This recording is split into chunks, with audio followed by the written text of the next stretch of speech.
Hello everyone, स्वागत है आपका न्यू व्लॉग में। इस व्लॉग के थ्रू मैं आपको कुछ नॉलेज दोबारा से देने वाला हूं। जैसे कि आप लोगों ने प्रीवियस व्लॉग में K11 की बहुत सारा प्यार दिखाया, कमेंट किया उसमें और अपने बहुत सारे क्वेश्चंस मेरे से पूछे, तो होपफुली मैंने सभी क्वेश्चंस का आपके रिप्लाई दिया है। और किसी के क्वेश्चंस के रिप्लाई थे वहाँ पे कि HPN कोर्स से रिलेटेड, तो आज ये व्लॉग उन सभी लोगों के लिए है जो HPN का कोर्स करना चाहते हैं या सोच रहे हैं और कहाँ से करें, क्यों करें। आज A to Z मैं इस ब्लॉग के थ्रू आप सभी लोगों के क्वेश्चंस कंप्लीट पूरी आंसर दे दूंगा। तो बढ़ते हैं आगे के टॉपिक पे, स्टार्ट करते हैं अपना ये वाला ब्लॉग जो कि रहने वाला है Why I choose K11 HPN course. तो सबसे पहले मैंने K11 school of fitness science को क्यों चूज़ किया as a personal trainer course, as a HPN course और एज अ मैं कोई भी फर्दर कोर्स करने वाला हूँ, तो उसके लिए मैं K11 को क्यों चूज़ करता हूँ। सबसे पहला मेरा फंडा ये है कि आप कोई भी एकेडमी ज्वाइन करें, उसकी थ्योरी एंड प्रैक्टिकल क्लास बहुत ही स्ट्रॉन्ग होनी चाहिए, ठीक है, जो कि K11 ने मुझे प्रोवाइड करवाई है। दोनों classes, theory and practical, and इनके एग्ज़ाम्स इतने अच्छे होते हैं कि आप चीटिंग नहीं कर सकते हो। फर्स्ट ऑफ ऑल, काफ़ी लोग मेरे से बोलते हैं कि पेपर बता दो, क्वेश्चंस बता दो, बट मुझे नहीं पता कि क्वेश्चंस में क्या आना है क्या नहीं आना है, क्योंकि रैंडम होनी है या सेम क्वेश्चंस होने हैं, आई डोंट नो। तो मैं किसी को सजेस्ट भी नहीं करता कि ये वाला क्वेश्चन पढ़ लेना या ये वाला चैप्टर पढ़ लेना। बट हाँ, K11 में जो आपको पढ़ाया जाएगा एक सीक्वेंस वाइज पढ़ाया जाएगा। आपको जो भी थ्योरी क्लासेस होएगी उसके बिहाफ पे आपको क्वेश्चंस पूछे जाएंगे एग्जामिनेशंस में, एंड लास्ट में आपका एक लेक्चर होता है जिसमें आपको रिवीजन लेक्चर्स प्रोवाइड करवाते हैं। उसमें सारे आपके डाउट्स, क्वायरीज उस टॉपिक से रिलेटेड, मतलब उस कोर्स से रिलेटेड पूछ लेंगे आपसे, कुछ भी है, और वो भी बताएंगे कि ये वाला एग्जाम में नहीं आएगा, क्वेश्चन नहीं चैप्टर नहीं आएगा, ये वाला आएगा, कितने नंबर का आएगा, कितने पार्ट्स आएंगे, सब कुछ A to Z वो उस रिवीजन लेक्चर में, जो कि एंड में होता है एकदम, वो आपको ज़रूर बताएंगे और करवाएंगे। रिवीजन टेस्ट पेपर भी देंगे, ठीक है। तो आपकी प्रैक्टिस जो है वो सुपर्ब एकदम सॉलिड हो जाएगी।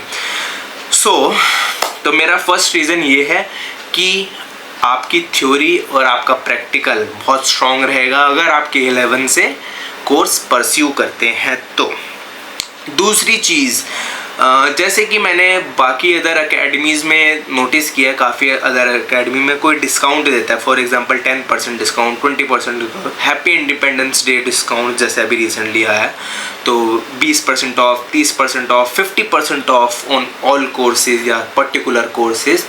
बट K11 कोई भी कोर्स पे कोई भी डिस्काउंट नहीं प्रोवाइड करवाता। वो प्रोवाइड करवाता है उस स्टूडेंट को डिस्काउंट, मतलब डिस्काउंट नहीं है, उसको बोला गया है स्कॉलरशिप।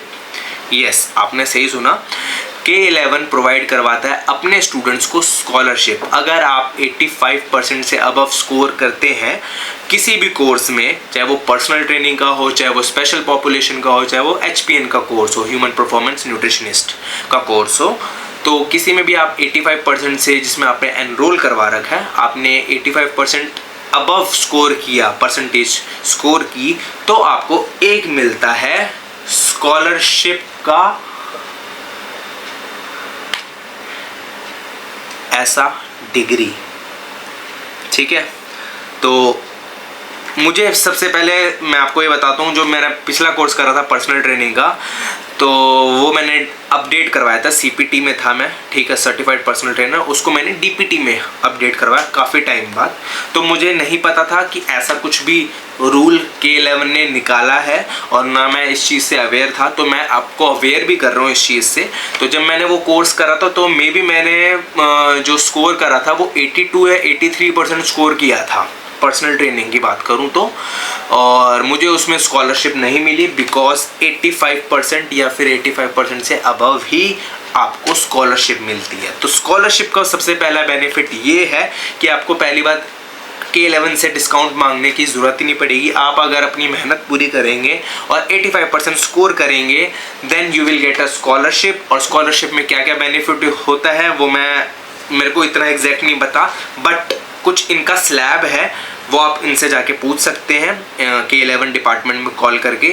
जहाँ तक मेरे को पता है, जहाँ तक मेरे को अभी HPN से रिलेटेड, HPN का रिलेटेड मेरे को स्कॉलरशिप मिला है, वो 10,000 रुपीज़ का स्कॉलरशिप मिला है, जो कि मैं एक बारी में रिडीम नहीं कर सकता। बट हाँ, अगर मेरे को इन फ्यूचर कोई भी कोर्स करना हो तो उसमें मैं हाफ रिडीम कर सकता हूँ। कोई भी मेरे को वर्कशॉप अटेंड करनी हो तो उसमें मैं रिडीम कर सकता हूँ। मतलब ये 10,000 के 10,000 मैं कहीं ना कहीं रिडीम कर सकता हूँ और उसमें अपना कॉस्ट जो है वो कम करवा सकता हूँ। तो ये बेनिफिट देता है K11 school of fitness sciences. तो अब बात करते हैं ह्यूमन परफॉर्मेंस न्यूट्रिशनिस्ट की डिग्री की। तो ये रही मेरी ह्यूमन परफॉर्मेंस न्यूट्रिशनिस्ट की डिग्री, जिसमें लिखा आया है डिस्टिंक्शन, मींस मैंने 85% से अबव स्कोर किया है, जिसकी वजह से मेरे को ये भी मिला है डिस्टिंक्शन का स्कॉलरशिप। ठीक है, तो रिसेंटली मेरे पास आ गया है, तो मैंने सोचा क्यों ना आप लोगों के लिए एक नॉलेजेबल व्लॉग जो है वो शूट किया जाए, ताकि आपको भी नॉलेज हो जाए। एंड अगेन इस डिग्री के बाद मैं आपको बताने वाला हूँ कि इसके क्या बेनिफिट्स हैं, क्या रोल है इसका इस इंडस्ट्री के अंदर, क्योंकि मेरे को बहुत सारे क्वेश्चंस पूछते हैं। हर इंडस्ट्री में पूछेगा वैसे तो, बट मेरे को इस इंडस्ट्री में इसलिए पूछते हैं कि पिछले व्लॉग में भी मैंने शायद से आपको बताया था कि क्या स्कोप है। और रिसेंटली मेरे पास एक मैसेज आया, उसने पूछा कि अगर मैं HPN का कोर्स करता हूँ, ह्यूमन परफॉर्मेंस न्यूट्रिशनिस्ट का कोर्स करता हूँ, तो एज अ ट्रेनर मैं वर्क कर सकूँगा एक जिम में। तो मैंने उसको बताया और आपको भी बताता हूँ को आंसर इज़ नो। अगर आप HPN का कोर्स करते हैं और आप सोच रहे हो कि आप as a gym trainer work कर सकोगे किसी जिम में, तो उसका आंसर है नो। आपने सर्टिफिकेशन की है न्यूट्रिशनिस्ट की, तो आपको पर्सनल ट्रेनर कैसे या जनरल ट्रेनर जो भी है XYZ कैसे कोई रख सकता है, और रखने वाले जिम तो रख भी सकते हैं, बट एक रेपुटेड जिम आपको नहीं रखेगा। उसके लिए आपके पास पर्सनल ट्रेनर की डिग्री होना ज़रूरी है। तो अगर आपने पर्सनल ट्रेनर की व्लॉग नहीं देखी तो जाइए आई बटन पे क्लिक करें, वहाँ पे K11 की पर्सनल ट्रेनर की व्लॉग मैंने अपलोड की है, जिसमें आप सभी लोगों ने इतना सारा प्यार दिखाया है। तो क्लिक करें और जाके सारे डाउट उस वीडियो में क्लियर कर लिए अपने। तो अब आते हैं ये करना क्यों ज़रूरी है। अगर एज अ पर्सनल ट्रेनर मैं फ्लोर पे किसी को ट्रेनिंग करवा रहा हूँ, तो सबसे पहले क्लाइंट मेरे से वर्कआउट तो ऑफकोर्स सी बातें करेगा क्योंकि मैं पर्सनल ट्रेनर हूँ, ठीक है। उसके बाद मेरे से जाते जाते एक क्वेश्चन ज़रूर पूछ कर जाएगा, सर मेरा डाइट प्लान क्या होगा, या मेरे को डाइट प्लान कब मिलेगा, या डाइट कब से स्टार्ट करनी है, या मेरा न्यूट्रिशन प्लान क्या होगा। ये जाते जाते ज़रूर आपसे आपके क्लाइंट पूछ सकते हैं। तो अगर आपने न्यूट्रिशन का कोर्स नहीं कर रखा, देन आप उनको डाइट भी या न्यूट्रिशन भी रिकमेंड नहीं कर सकते हो, बिकॉज आपको उस चीज़ की नॉलेज नहीं होएगी। एंड आजकल के जिम में कोई भी पर्सनल ट्रेनर का कोर्स कर लेता है, उसके बाद में न्यूट्रिशन का कोर्स करना ज़रूरी नहीं समझता और अपने आप ही डाइट लिख के दे देता है। और हर कोई लिख सकता है डाइट, मैक्रोस का कैलकुलेट करने। आजकल इंस्टाग्राम पे इतनी वो सारी रील्स चल रही होती है, ये मैक्रोज ये माइक्रोज ऐसे करके कैलकुलेट करके हर कोई डाइट प्लान लिख सकता है। बट एज अ न्यूट्रिशनिस्ट आपको पता होना चाहिए आपके क्लाइंट का गोल क्या है, उस बेस पे ही आपको ये प्रोग्राम ये कोर्स करने की ज़रूरत है।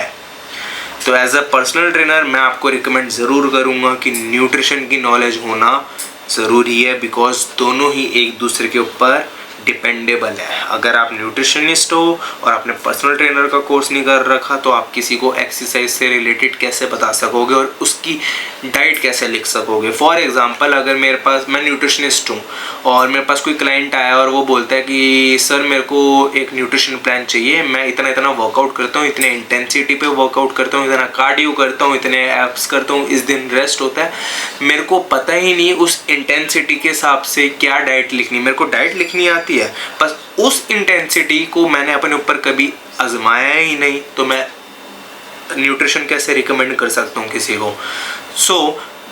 और ऐसे ही पर्सनल ट्रेनर के पास कोई चला गया जो बोले कि सर मैं ऐसे मतलब वो वर्कआउट करवा रहा है और उसके बाद में उसका गोल अचीव नहीं हो रहा डाइट देने के बाद भी, तो एज अ पर्सनल ट्रेनर आप न्यूट्रिशन का कोर्स करोगे तो आप एक अच्छा न्यूट्रिशन प्लान उनको, हेल्दी न्यूट्रिशन प्लान बता सकोगे, हेल्थ सप्लीमेंट्स बता सकोगे, बहुत सारी चीज़ें हैं वो सब बता सकोगे। उनकी हेल्थ को और इम्प्रूव करवाना एक न्यूट्रिशनिस्ट का काम होता है, ठीक है। तो बेसिकली इस कोर्स में आपको A to Z पढ़ाया जाएगा, स्टार्टिंग से बायोमैकेनिक्स बॉडी के कैसे होते हैं हल्के हल्के बताए जाएंगे, पूरे प्रॉपर नहीं बताए जाएंगे। और हेल्थ सप्लीमेंट्स कौन कौन से रखने हैं आपको, न्यूट्रिशन में क्या क्या रखना है, first class protein, second class protein, third class protein कौन सा होता है, और एवोल्यूशन, बहुत इंटरेस्टिंग चैप्टर्स हैं। एवोल्यूशन तो मेरा सबसे फेवरेट है, कैसे स्टार्ट हुआ तो वो सब उसमें है। तो अगर आप इंटरेस्टेड हो तो आप K11 को कांटेक्ट कर सकते हो, बट मेरी तरफ से पर्सनली रिकमेंडेशन है कि आपको ये कोर्स ज़रूर करना चाहिए। एंड इसके बाद मेरा क्या प्लान है, तो फर्स्ट ऑफ ऑल मैंने DPT कर लिया कंप्लीट, HPN कर लिया, अब नाउ मैं करूँगा special population SP special population in SP in personal training, SPPT ऐसे करके है उनका कोर्स, ठीक है, वो मैं करूँगा। उसके बाद क्या हो जाऊँगा, उसके बाद अगर वो मेरा कंप्लीट हो जाता है, जो कि अभी ये 10,000 आए हैं, मैं उस कोर्स में रिडीम करूँगा, ठीक है। तो उसके बाद यहाँ पे लिखा है कि K11 ग्रेजुएट, यस, अगर आप तीनों कोर्स कर लेते हैं then you are a K11 graduate student, okay. Graduation आपने कंप्लीट कर लिया K11 के हिसाब से। तो क्या क्या फ़ायदे होंगे वो सब इसमें लिखे हुए हैं कि आप चार्ज हाई कर सकते हैं पर सेशन पे, आप डाइट प्रिस्क्रिप्शन दे सकते हैं सेपरेटली, उसके भी चार्ज कर सकते हैं, और कोई मेडिकल कंडीशन वाला आता है तो आप उसको भी अलग से चार्ज कर सकते हैं, सीनियर सिटीज़न को चार्ज कर सकते हैं। मतलब आपके पास बहुत सारे अपॉर्चुनिटीज़ जो है वो ओपन हो जाएंगी जब आप K11 ग्रेजुएट हो जाओगे। तो आई टोटली रिकमेंड आप करें HPN और उसके बाद में स्पेशल पॉपुलेशन भी करें। मैं इन फ्यूचर स्पेशल पॉपुलेशन करने जाऊंगा, then I will share my experience to you guys. और अगर होपफुली अगर कोई आपके कमेंट्स हैं, मतलब कोई क्वेश्चंस हैं, तो ज़रूर कमेंट डाउन करें और इस वीडियो को लाइक कर दें एंड हमारे चैनल को सब्सक्राइब कर दें। मिलते हैं अगली व्लॉग में, तब तक के लिए जय हिंद।